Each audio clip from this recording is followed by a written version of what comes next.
अपराध झाकून टाकण्याचं कार्य संत महात्म्यांनी केलं. जसं ते चंदन आपल्या परिसरामध्ये आपल्या अवतीभोवती असणारे सर्व वृक्षाला सुगंधित करतं. त्याच्या अपराधाकडे लक्ष देतं का चंदन? नाही महाराज. त्या चंदनाच्या संगतीमध्ये बोर जरी आली, बोर, तरी त्या बोरीचा विचार चंदन करीत नाही.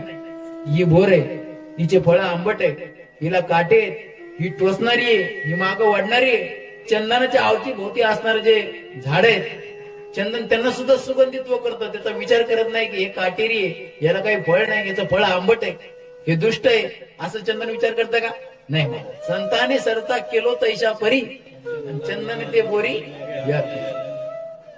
जसं ते चंदन आपल्या अवतीभोवती असणाऱ्या सर्व वृक्षाला सुगंधित करतं, त्याच्या गुणदोषाचा विचार करत नाही, तसेच संत महात्मे सुद्धा आपला कितीही अपराध असेल तरी आपल्या पायाभोवती आपल्याला जागा देतात, आपल्या गुणदोषाचा विचार करत नाही.